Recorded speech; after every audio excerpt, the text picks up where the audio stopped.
ഇടവഴിയിലൂടെ അന്നമ്മയ്ക്ക് പിന്നാലെ നടന്ന് രാമനുണ്ണി വിളിച്ചു കൂവി. അനാമേ ഒന്നിക്കോ, എത്ര നേരെ നിന്റെ പുറകെ കിടക്കുന്നറിയോ? ദേഷ്യത്തോടെ അവനെ തിരിഞ്ഞു നോക്കി അന്നമ്മ ചുറ്റും കണ്ണോടിച്ചു. ആളനക്കമില്ലാത്ത ഇടവഴി അവളിലൊരു സമാധാനം നൽകി. ക്ഷമിക്കുന്നതിനൊരു പരിധിയൊക്കെ ഉണ്ട് കേട്ടോ അച്ചായത്തി പെണ്ണേ, രാമനുണ്ണി അല്പം ദേഷ്യത്തോടെ പറഞ്ഞു. എത്ര നാളായിന്നറിയോ എന്നെങ്ങനെ നടത്തിക്കാൻ തുടങ്ങിയിട്ട്? അന്നമ്മ നിന്ന് തിരിഞ്ഞവനെ നോക്കി. നിനക്ക് എന്താ വേണ്ട രാമനുണ്ണി? ഇടുപ്പിൽ കൈവച്ച് അവൾ ചോദിച്ചതും അവന്റെ ചുണ്ടിൽ വശ്യമായൊരു ചിരി വിരിഞ്ഞു. എനിക്ക് എന്താ വേണ്ടെന്ന് അറിയില്ലേ പെണ്ണെ നിനക്ക്? തെല്ലി നാണത്തോട് അവൻ ചോദിച്ചപ്പോൾ അവൾ മുഖം കൂർപ്പിച്ചു. എന്താ നോട്ടം അന്നമ്മേ, എനിക്ക് നിന്നെയാ വേണ്ട. എത്ര വർഷമായിട്ട് നിന്റെ പുറകെ നടക്കാൻ തുടങ്ങിയിട്ട്? രാമനുണ്ണി, ശാസനയോട് അവൾ നീട്ടി വിളിച്ചപ്പോൾ അവൻ ചിരിക്കാൻ തുടങ്ങി. ആ ചിരി കേട്ടത് അവൾക്ക് വീണ്ടും ദേഷ്യം വന്നു. ഞാൻ നിന്നെക്കാൾ 4 വയസ്സിന് മൂത്തല്ലേ, അതും പറയിട്ട് നിന്റെ ചേട്ടന്റെ കൂട്ടുകാരി. എന്നിട്ട് നീ ഇങ്ങനെ ഇഷ്ടമാണെന്ന് പറഞ്ഞ എന്റെ പുറകെ നടക്കാൻ നിനക്ക് നാണമില്ലേ? ഉണ്ണി അവളുടെ കയ്യിൽ പിടിച്ചു. അവൾ ഞെട്ടി അവന്റെ കണ്ണുകളിലേക്ക് നോക്കി.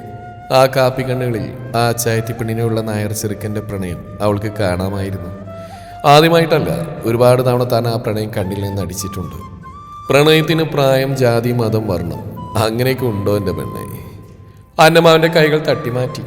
പ്രണയത്തിൽ ഇല്ലായിരിക്കാം ഉണ്ണി, പക്ഷെ സമൂഹത്തിലുണ്ട്, അത് നീ മറക്കരുത്. അവനെ നോക്കാൻ തിരിഞ്ഞെന്നവൾ പറഞ്ഞു. നീ എന്തിനു സമൂഹത്തെ പേടിക്കുന്നു അന്നമ്മേ? ചേർത്ത് പിടിക്കാൻ ഞാനുള്ളപ്പോൾ ഒരു സമൂഹത്തിന്റെ ചൂഴ്ന്ന നോട്ടത്തിൽ നിന്ന് നിനക്ക് മറയായിട്ട് ഞാനുണ്ടാവും. അതവന്റെ ഉറച്ച മറുപടിയായിരുന്നു. അപ്പോഴും അവളുടെ മുഖത്ത് പുച്ഛം മാത്രമായിരുന്നു. 21 വയസ്സുകാരൻ 25 വയസ്സുള്ള പെണ്ണിനോട് പറയുന്ന ഒരു തരം തമാശയായിട്ടാണ് അവൾക്ക് തോന്നിയത്.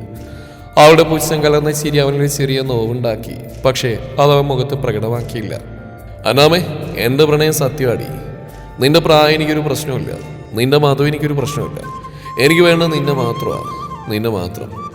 ഇതുവരെ ഒരു 21 വയസ്സുകാരൻ്റെ ഭ്രാന്തായിട്ട് കാണരുത്. കാത്തിരിക്കാൻ ഞാൻ എൻ്റെ അച്ചായത്തി പെണ്ണിന് വേണ്ടി. അതും പറഞ്ഞ് അവൻ തിരിഞ്ഞടന്നു. അവൻ നടന്നു മറയുന്ന കണ്ണിൽ നേർത്ത നനവോടെ അന്നമ്മ നോക്കി നിന്നു. വർഷങ്ങൾക്കിപ്പുറം ഗർഭിണിയായ അന്നമ്മ തന്റെ രാമനുണ്ണിയുടെ തോളിൽ തലയായിച്ച് രാത്രിയിലെ മഴ ആസ്വദിച്ചു. അവനൊന്നുകൂടി തന്റെ പ്രാണനെ നെഞ്ചോട് ചേർത്ത് പിടിച്ചു. അവൾ അവന്റെ നെഞ്ചിൽ ചുണ്ടുകൾ ചേർത്ത് മുത്തി. കള്ളച്ചിരിയോട് അവൻ മുഖം അടുപ്പിച്ചപ്പോൾ അവൾ കൈകൊണ്ട് അവന്റെ മുഖം മാറ്റി. എന്താണ് വേണേ? അവൻ ചോദിച്ചു. കുന്തം എന്നും പറഞ്ഞ് അവന്റെ നഗ്നമായ നെഞ്ചിൽ അവളുടെ പല്ലുകൾ അമർന്നു. എന്നാ വേദനയാടി, എന്ന കാരണം മൂത്തതാ. പക്ഷെ കയ്യിലൊരു 5 വയസ്സുള്ള കുട്ടിയുടെ. എൻ്റെ അന്നമ്മ ചേർത്തി. ആ വിളി കേട്ടത് അവളുടെ മുഖം കടന്നലുത്തിയ പോലെ വീർത്തു. അത് കണ്ടത് ഉണ്ണി ചിരിച്ചു. എന്താണ്? ഞാൻ ചുമ്മാ പറഞ്ഞല്ലയോ. പോടാ, ദേഷ്യത്തോടെ അവൾ പറഞ്ഞു. നിന്നോട് ഞാൻ പറഞ്ഞോ പ്രായത്തിന് മൂത്ത് എന്നെ കെട്ടാൻ? എന്നിട്ടൊരു വാവാറായപ്പോ ഞാൻ ചേർത്തി അല്ലയോ? ചുണ്ടി വിളത്തി അവൻ അങ്ങനെ പറഞ്ഞപ്പോൾ അവന് വാത്സല്യം തോന്നി. നീ എൻ്റെ ജീവനല്ലേടി, അതുകൊണ്ടല്ലേ അമ്പന് മില്ലിനെടുക്കാതെ നിന്നെ വളച്ച് കുപ്പിയിലാക്കിയത്? അവൻ ചിരിയോടെ ചോദിച്ചു. ഒന്ന് പോടാ, അവൾ നാണത്തോടെ പറഞ്ഞു. പോടാന്നോ? അച്ചായെന്ന് വിളിക്കടി. ആ അച്ചായോ എന്ന് നീട്ടി വിളിച്ച് അവൾ ഒന്നുകൂടി അവനോട് ചേർന്നു. അവളെ ചേർത്ത് പിടിച്ചുകൊണ്ട് അവൻ ഓർമ്മകളിലേക്ക് തിരിച്ചുപോയി. ഒരുപാട് പുറകെ നടന്നു. ഒടുവിലെ അച്ചായത്തിപ്പണിനെ സ്വന്തമാക്കി. ഒരുപാട് എതിർപ്പുകളൊക്കെ ഉണ്ടായിരുന്നു. ചിലരുടെ വക കളിയാക്കലും പരിഹാസവും. തന്നേക്കാൾ 4 വയസ്സിന് മൂപ്പുള്ള അതൊരു അച്ചായത്തിപ്പണിനെ കെട്ടുന്നതിൽ വീട്ടിൽ നിന്ന് ഇറക്കിയിടാൻ സാധ്യതയുണ്ടായിരുന്നു. പക്ഷെ അന്ന് താൻ പറഞ്ഞ പോലെ അവളെ സമൂഹത്തിന്റെ ചൂഴ്നോട്ടത്തിന് അവൻ വിട്ടുകൊടുത്തില്ല. നെഞ്ചോട് ചേർത്ത് നിർത്തി. കഴുതിലൊരു താലിച്ചരട് കിട്ടി അവർ ജീവിതം ആരംഭിച്ചു. ജോലി ചെയ്യാൻ മനസ്സുണ്ടെങ്കിൽ ആരുടെയും മുമ്പിൽ തലകുനിക്കില്ലെന്ന് അവൻ തെളിയിച്ചു. പിന്നീട് അങ്ങോട്ട് പ്രണയം നിറഞ്ഞ ദിവസങ്ങളായിരുന്നു. അതിന്റെ തെളിവ് പോലെ അവൾ അവന്റെ കുഞ്ഞിനെയും വഹിക്കുന്നു. കട്ടിൽ തന്നെ നെഞ്ചോട് ചേർന്ന് കിടക്കുന്ന അവളെ അവൻ സ്നേഹത്തോടെ വിളിച്ചു. അനാമേ. എന്തോ? നിനക്ക് ശരിക്കും പെണ്ണിനോട് ഇഷ്ടമുണ്ടായിരുന്നില്ലേ? അത് കേട്ടതും അവൾ പുഞ്ചിരിച്ചുകൊണ്ട് അവൻ്റെ നെഞ്ചിൽ ഒന്നുകൂടി ചേർന്ന് കിടന്നു.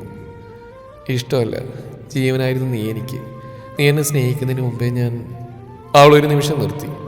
പക്ഷേ എൻ്റെ പേടി, സമൂഹം, കുടുംബം എല്ലാം എന്നിൽ പേടിയുണ്ടാക്കി. അതുകൊണ്ട് തന്നെ എൻ്റെ ഇഷ്ടം നിന്നോട് ഞാൻ മറച്ചു. പക്ഷേ അത്രയും പറഞ്ഞവൾ പ്രണയത്തോടെ അവനെ നോക്കി. അവൻ അവളുടെ നെറ്റിയിൽ ചുണ്ടുകൾ അമർത്തി. അപ്പോൾ അവളുടെ വയറ്റിലൊരു കുഞ്ഞ് ചവിട്ടുണ്ടായി. ആ ചുംബനം തനിക്കുമുള്ളതാണെന്ന മട്ടിൽ.